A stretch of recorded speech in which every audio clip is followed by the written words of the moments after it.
Hello, नमस्ते, आदाब। मैं हूं अर्शिता और आप देख रहे हैं मैटिनी शो। मैटिनी शो में हमारे आज के सेगमेंट का नाम है कहाँ गए ये लोग। आज के इस एपिसोड में हम बात करेंगे उस एक्ट्रेस की जिन्होंने अपनी पहली फिल्म में 17 किसिंग सीन्स करके देश भर में तहलका मचा दिया। मगर दिलचस्प बात यह है कि अपनी इन किसिंग सीन्स को लेकर वो अपॉलोजेटिक नहीं रही। जिसने भी उनके इस रवैये पर सवाल उठाया उसे जवाब मिला। जैकी चैन ने अपनी कुंग-फू स्किल्स और आर्नोल्ड ने अपने मसल्स दिखाए। हर एक्टर खुद को स्थापित करने के लिए अपनी यूएसपी का इस्तेमाल करता है। अगर मेरी यूएसपी सेक्स अपील है तो इसमें गलत क्या है? बात तो पते की थी, मगर हीरो के इशारों पर नाचने वाली हिंदी फिल्म इंडस्ट्री के लिए नई बात थी। इंडस्ट्री समझ नहीं पा रही थी कि इस लड़की से उन्हें डील कैसे करना है। जब तक लोग ये सब सोच पाते, उस लड़की की दूसरी फिल्म रिलीज हो चुकी थी। इस फिल्म का नाम था मर्डर। भीगे होंठ दिखाकर उस लड़की ने बॉक्स ऑफिस का सूखा खत्म किया। इतना कुछ सुनने के बाद आपके लिए गेस करना मुश्किल नहीं होगा कि हम किसकी बात कर रहे हैं। हम रीमा लांबा उर्फ मल्लिका शेरावत की बात कर रहे हैं।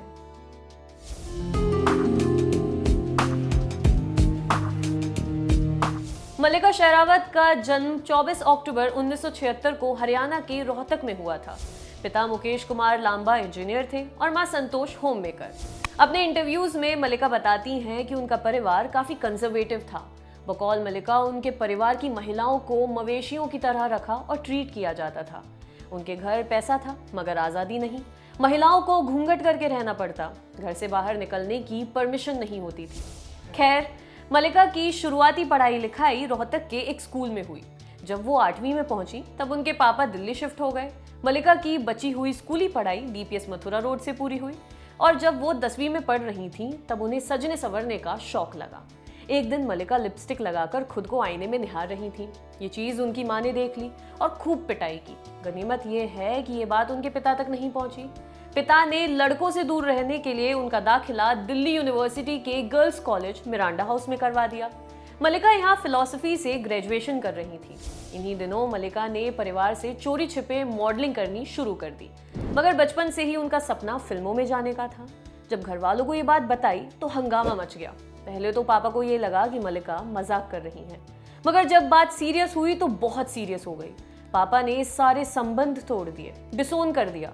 मगर मल्लिका का फैसला फाइनल था। उन्हें मुंबई जाना था। जब वो 18 की हुई थी तब उनकी नानी ने उन्हें कुछ जेवर दिए थे। वही गहने बेचकर मल्लिका ने अपना मुंबई का सफर शुरू किया।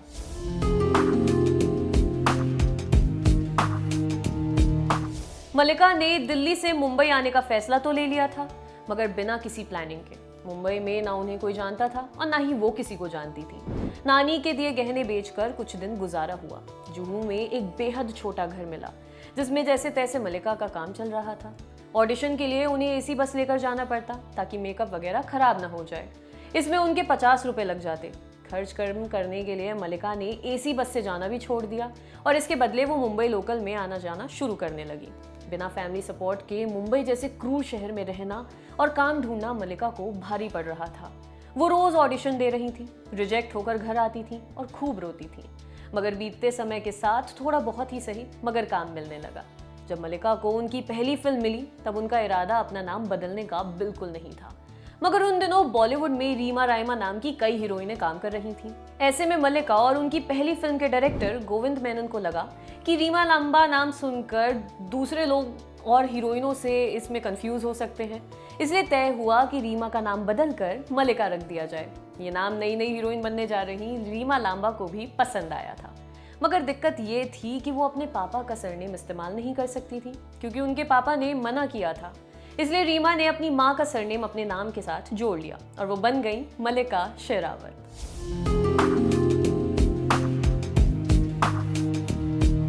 मल्लिका दिल्ली के दिनों से ही मॉडलिंग किया करती थी। ऐसे में मुंबई आने के कुछ समय बाद ही उन्हें एड्स में काम मिलना शुरू हो गया। उन्हें सबसे पहला एड मिला था शाहरुख खान के साथ। ये सेंट्रो कार का एड था जिसमें मल्लिका को चंद सेकंड के लिए नजर आना था। इसके बाद उन्हें बीपीएल के एड में अमिताभ बच्चन के साथ काम करने का मौका मिला, मगर ये एड फिल्म कभी रिलीज नहीं हो पाई। साल 2002 में आई तुषार कपूर और करीना कपूर स्टारर जीना सिर्फ मेरे लिए वो पहली फिल्म थी जिसमें मल्लिका को कास्ट किया गया। फिल्म में उन्होंने सीमा नाम की एक लड़की का रोल किया था जो तुषार की दोस्त थी। इस फिल्म में उन्हें कुछ सीन्स और एक गाने में दिखाई पड़ना था। मगर एडिट टेबल पर मल्लिका का गाना फिल्म से कट गया और उनका एक्टिंग करियर एक बुरे नोट से शुरू हुआ। जीना सिर्फ मेरे लिए में मल्लिका को रीमा लांबा के नाम से क्रेडिट दिया गया था।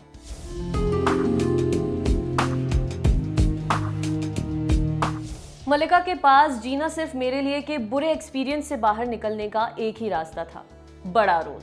वो इसके लिए खूब मेहनत कर रही थी। मल्लिका एक ऑडिशन देने पहुंचने के बाद पता चला कि वो लोग 100 से ज्यादा लड़कियों को रिजेक्ट कर चुके हैं। ऑडिशन रूम के बाहर अभी 50 और लड़कियां लाइन में बैठी हुई थी। मल्लिका ने देखा कि वो लड़कियां उनसे कहीं ज्यादा खूबसूरत और टैलेंटेड थीं, मगर सोचा अपना भी ट्राई कर लेते हैं।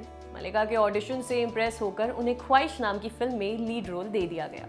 गोविंद मेनन डायरेक्टेड इस फिल्म में मल्लिका के साथ तुम बिन फेम हिमांशु मलिक काम कर रहे थे। ख्वाहिश एक ट्रेजिक लव स्टोरी थी जिसमें मल्लिका ने ल्यूकेमिया पेशेंट का रोल निभाया था, मगर फिल्म को ये कहकर प्रमोट किया गया कि इसमें 17 किसिंग सीन्स हैं।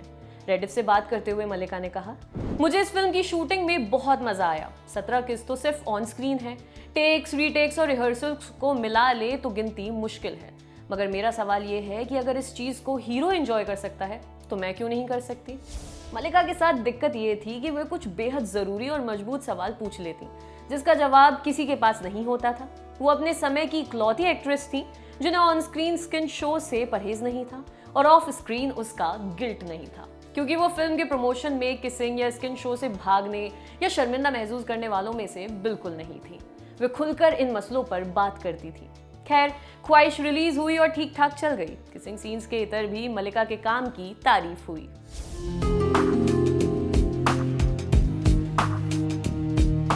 ख्वाहिश के बाद मल्लिका को मिली वो फिल्म जिसकी वजह से उन्हें हम आज याद कर रहे हैं। साल 2004 में आई अनुराग बासु डायरेक्टेड फिल्म मर्डर। इस फिल्म को महेश भट्ट ने प्रोड्यूस किया था। ये मल्लिका शेरावत की ब्रेक थ्रू फिल्म थी जिसने उन्हें कायदे से बॉलीवुड में लॉन्च कर दिया। फिल्म के गाने जबरदस्त हिट रहे, खासकर भीगे होंठ तेरे। हालांकि बाद में फिल्म के म्यूजिक डायरेक्टर अनु मलिक पर धुन चुराने और नकल के आरोप भी लगे। खैर, मर्डर एक एरोटिक थ्रिलर थी जिसमें मल्लिका ने सिमरन नाम की शादीशुदा महिला का रोल किया था। इस फिल्म की शूटिंग के दौरान महेश भट्ट ने मल्लिका से न्यूड सीन करने को कहा, मगर मल्लिका ने कहा कि वो न्यूड सीन करने में कंफर्टेबल नहीं है। बात खत्म हो गई। मर्डर रिलीज हुई और सुपरहिट साबित हुई। इमरान हाशमी को सिर्फ सीरियल किसर के टैग से संतोष करना पड़ा, क्योंकि फिल्म की सारी लाइमलाइट मल्लिका ने उड़ा ली थी।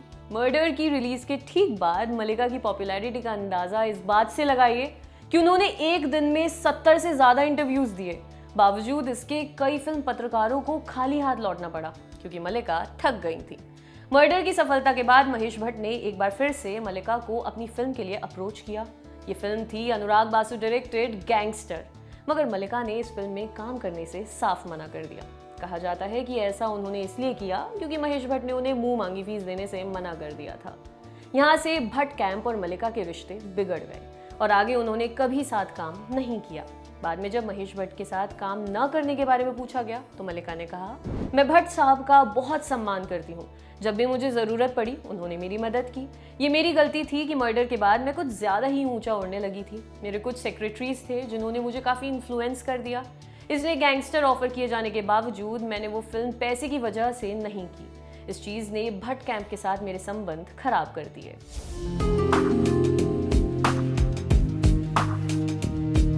मर्डर की रिलीज के थोड़े दिनों बाद एक प्रोडक्शन कंपनी ने मल्लिका को फोन कर बताया कि जैकी चैन की अगली फिल्म द मिथ की कास्टिंग चल रही है, उन्हें वहां जाकर अपना ऑडिशन देना चाहिए।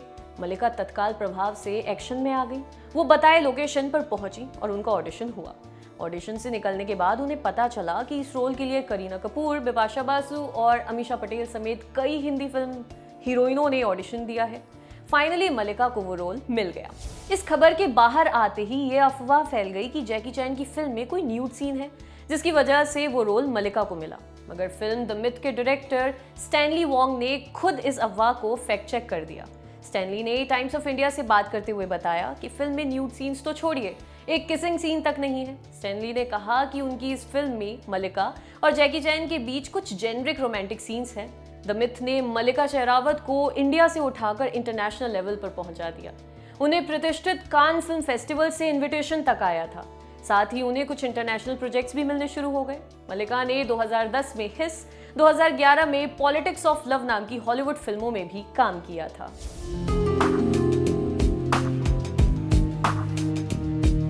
द मिथ के बाद मल्लिका शेरावत प्यार के साइड इफेक्ट्स और मणिरत्नम की गुरु जैसी फिल्मों में नजर आईं। ठीक इसी समय मशहूर म्यूजिक डायरेक्टर और सिंगर हिमेश रेशमिया अपना एक्टिंग डेब्यू शुरू करने जा रहे थे फिल्म आपका सुरूर से। इस फिल्म के लिए मल्लिका को अप्रोच किया गया, वो मान गई। बताया जाता है कि एडवोकेट रूबी जेम्स के 10 मिनट लंबे रोल के लिए मल्लिका ने 15 मिलियन यानी कि 1.5 करोड़ रुपए चार्ज किए थे। हालांकि इस फिल्म के बनने के दौरान हिमेश और मल्लिका के बीच कुछ पंगा भी हो गया था। रिपोर्ट्स के मुताबिक इसकी शुरुआत तब हुई जब मल्लिका ने फिल्म में हिमेश रेशमिया को किस करने से मना कर दिया। मल्लिका ने फिल्म के मेकर्स पर उनके साथ धोखा करने का भी इल्जाम लगाया। बकौल मल्लिका, उन्हें बताया गया था कि वो आपका सुरूर की लीडिंग लेडी होंगी, मगर फिल्म की हीरोइन के रोल में चाइल्ड एक्टर के तौर पर नजर आने वाली हंसिका मोटवानी को कास्ट कर लिया गया और उन्हें ये बात बताई तक नहीं गई। आपका सुरूर भी हिट फिल्म साबित हुई। हिमेश ने एक बार फिर अपनी किसी फिल्म के लिए मल्लिका को अप्रोच किया, मगर उन्होंने उनकी उस फिल्म का हिस्सा बनने से इनकार कर दिया।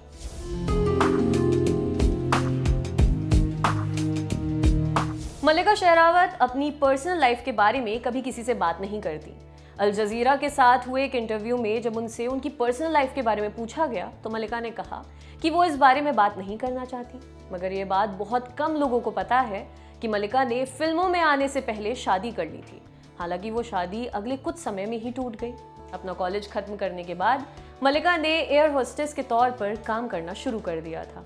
इसी दौरान उन्हें पायलट करण सिंह गिल से प्यार हो गया। कुछ ही समय में दोनों ने शादी भी कर ली, मगर मल्लिका और उनके ससुराल वालों के आपसी संबंध कभी ठीक नहीं रहे। इसके पीछे की सबसे बड़ी वजह थी मल्लिका का फिल्मों में जाने का इरादा। मल्लिका के ससुराल वाले चाहते थे कि वो एक अच्छी बहू बनकर रहे, मगर मल्लिका को हीरोइन बनना था। इसलिए करण और मल्लिका की शादी 1 साल के भीतर ही टूट गई। शादी से निकलने के बाद मल्लिका मुंबई आ गई, मगर वो इस बारे में कभी बात नहीं करती। कुछ सालों पहले करण की मां ने इस मामले पर बात करते हुए कहा था कि वो किसी मल्लिका शेरावत को नहीं जानती। उनके बेटे की शादी रीमा लांबा नाम की एक लड़की से हुई थी।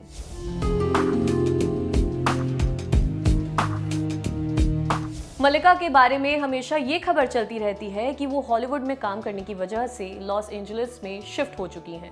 साल 2017 में बीबीसी की एक रिपोर्ट के मुताबिक मल्लिका शेरावत को उनके पेरिस वाले अपार्टमेंट से बाहर निकाल दिया गया क्योंकि उन्होंने लंबे समय से उस अपार्टमेंट का किराया नहीं भरा था।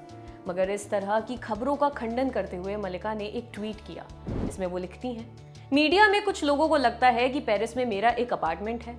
ये खबर बिल्कुल सही नहीं है। अगर किसी ने मुझे अपार्टमेंट डोनेट किया है तो प्लीज मुझे उसका एड्रेस भी भेज दें। साल 2015 में डर्टी पॉलिटिक्स नाम की फिल्म में काम करने के बाद वो बड़े पर्दे पर नजर आना बंद हो गई। इस दौरान उन्होंने टाइम रेडर्स नाम की एक चाइनीज फिल्म में काम किया। 2019 में मल्लिका ने ऑल्ट बालाजी की वेब सीरीज बू सबकी फटेगी से वापसी की थी। वो पिछले कुछ समय से एक फिल्म पर काम कर रही हैं, जिसके बारे में जल्द ही आधिकारिक घोषणा की जाएगी। मल्लिका मुंबई में ही रहती हैं। मैटिनी शो में आज के एपिसोड में बस इतना ही। कल फिर मुलाकात होगी नए एपिसोड के साथ। तब तक के लिए बने रहिए हमारे साथ और देखते रहिए दी लल्लन टॉप। शुक्रिया।